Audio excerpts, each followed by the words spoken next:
Man, I want to give all praise, honor, and glory to the Most High God. I ain't been up in a minute, but we're finna make it happen.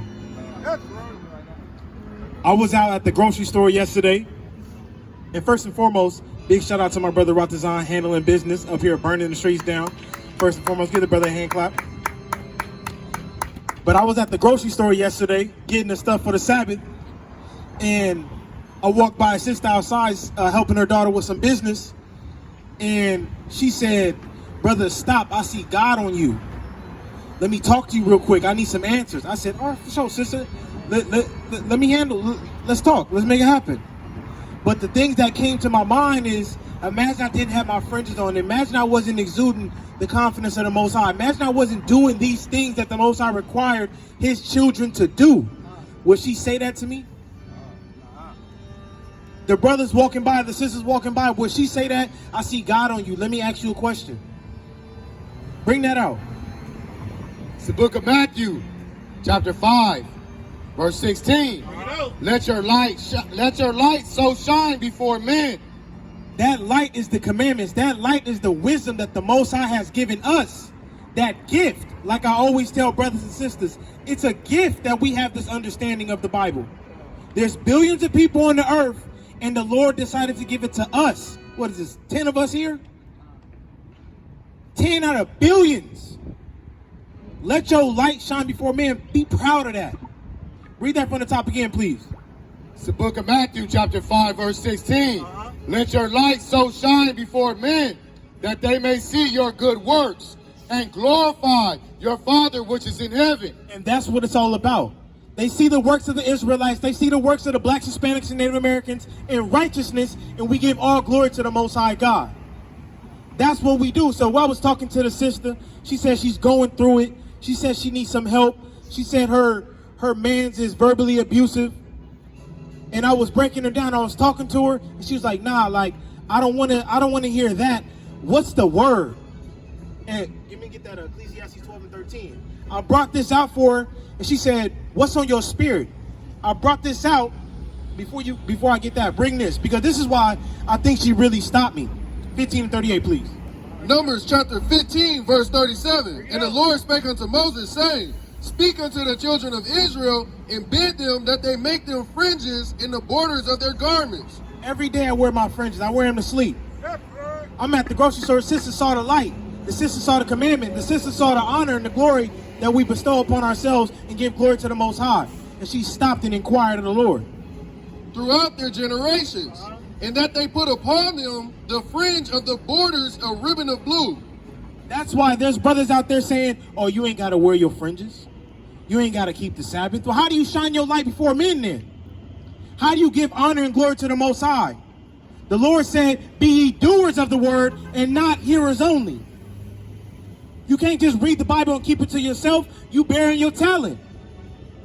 You could go out there and go to the mall and somebody see your fringes and they inquire of the Lord, and that could be the last person that gets us in the kingdom of heaven. That could be the missing piece. But you want to wear a regular white t-shirt today without your fringes, and that person is now still a lost sheep. Let your light shine before men. And it shall be unto you for a fringe, that ye may look upon it, and remember all the commandments of the Lord, and do them, and that ye seek not after your own heart. And we not seeking after our own hearts up here. When we feel like we finna go off, we grab down and we remember that the Lord commanded us. He gave us commandments. And it's okay, it ain't meant for everybody, Kalab. Let me get that 1 Samuel 8 and 7. Let me get that. And this is what I brought out to the sister. This is when she asked me, "What's on your spirit? What's on your heart? What's the word today?" And this is the end all be all. This is the book of Ecclesiastes, chapter 12, verse 13. Let us hear the conclusion of the whole matter. Fear God and keep his commandments, for this is the whole duty of man. This is why men and women are on the earth today. To fear God and to keep his commandments. That's it. Not to get the Birkin bag, not to get the new Benz, not to do your own will. To fear God and keep his commandments. That's why you were born on this earth. There's millions of sperm traveling to the egg, and the Lord chose you to go in there, and you want to be disobedient. In neighboring countries. You have the opportunity to be elected for the kingdom of heaven, but you choose to Ignore God. That's crazy as hell. You say, now away with the Sabbath. I like my bacon. I don't want to wear fringes. I want to be booty faced. But the Lord said, nay, you shall do those things. But we say nay. And we forsake the Most High in all our deeds. And bring this out, please. Let me get Ecclesiastes 5 and 7. And also Hosea 4 and 1. 1 Samuel chapter 8, verse 7. And the Lord said unto Samuel, hearken unto the voice of the people in all that they say unto thee. And we listen to our brothers and sisters. We greet them. We say, hey, how you guys doing? Y'all want to hear the word of God? Hear the words of the Most High? And if they say or they don't, it is what it is. Keep going. For they have not rejected thee, but they have rejected me. They not rejecting BOW. They not rejecting Kalab. They not rejecting Ratazan. They not rejecting nobody up here. But who are they rejecting? But they have rejected me, that I should not reign over them. They're rejecting God. They're rejecting Christ. Because they don't truly, in their hearts, they don't want Christ to reign over them. Like brother said, our people love this place.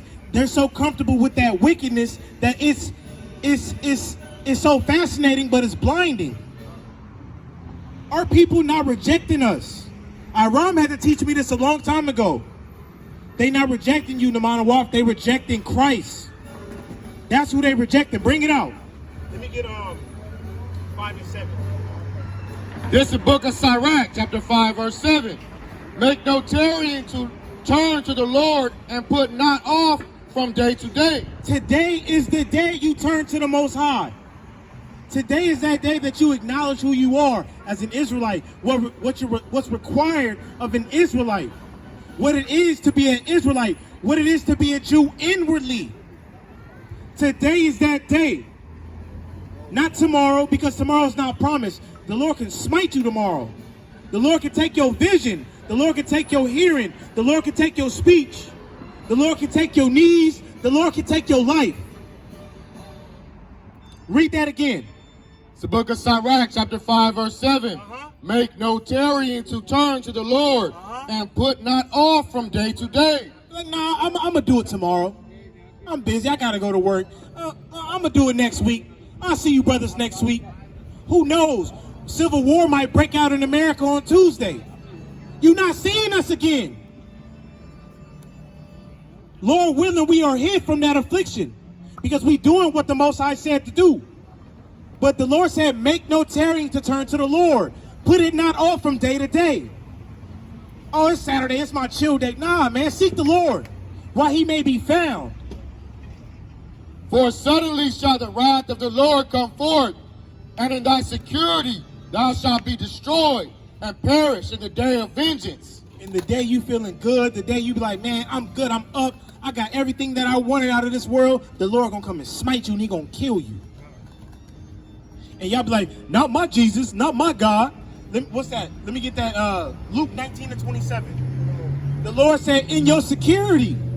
You don't want Christ to reign over you. You don't want to be governed by his laws, which are perfect. The Lord said he gonna get you. He gonna kill you. If you don't want Christ to reign over you, this is what Christ said. Luke chapter 19, verse 27. Bring it out. But those mine enemies. Those my what? Those mine enemies. This is red letter. Christ said he has enemies.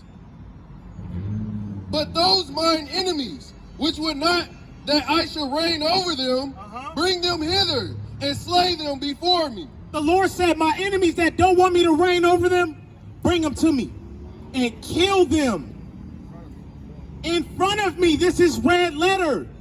Christ said, read it again. From 27, yup. Luke chapter 19, verse 27. But those mine enemies, which would not that I should reign over them, bring hither and slay them before me. This is red letter. Christ said, my enemies, they don't want me to reign over them. Bring them here and I'm going to kill them in front of me. This is Christ that everyone says they believe. Christ said that. That's why I brought out, make no tarrying to turn to the Lord. Because if you take your time and in the day of vengeance, you will become the Lord's enemy. And guess what? The brothers up here that are handling business, that are keeping the law, statutes, and commandments, and keeping the faith of God, hey, we're going to rile you up. And look, and I'm going to obey my king. I'm going to obey my Lord. And I'm going to get with you because my father said so. Bring that out in Hosea. Yes, sir. This is the book of Hosea, chapter 4, verse 1. Hear the word of the Lord, ye children of Israel. This is for all the children of Israel, the blacks, Hispanics, and Native Americans of your father's seed. Hear what the Lord has to say, because this is important. This goes hand in hand with what my brother Ratazan was talking about. For the Lord hath a controversy with the inhabitants of the land. The Lord got a problem with the people on 6th and Long Beach. He got a problem with y'all. The people are the Israelites in Denny's, the Israelites in El Pollo Loco, the Israelites in CVS, the Israelites on 6th and Long Beach. The Lord got a problem with you. Because there is no truth, nor mercy, nor knowledge of God in the land. We hate each other. Nobody keeps the Lord's Sabbath day. There's no mercy, there's no knowledge, and there's no truth. That's why God got to get it up with you. That's why there's a problem. That's why we at the bottom. Because there's no knowledge, there's no mercy, and there's no truth. Read verse 6. Verse 6, my people are destroyed for a lack of knowledge. And since there's no knowledge, and since there's no truth, and since there's no knowledge of God, the Israelites are destroyed for a lack of knowledge. Just that simple. Because thou hast rejected knowledge, I will also reject thee.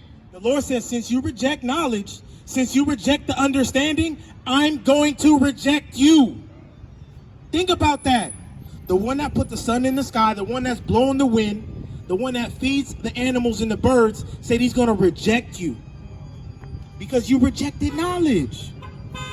It's just that simple. Read it from the top again. It's the book of Hosea, chapter 4, verse 6. My people are destroyed for a lack of knowledge. Because thou hast rejected knowledge, I will also reject thee. That thou shalt be no priest to me. Seeing thou hast forgotten thy law of thy God, I will also forget thy children. And the Lord said to do away with you. He's going to forget you. He's going to forget your children.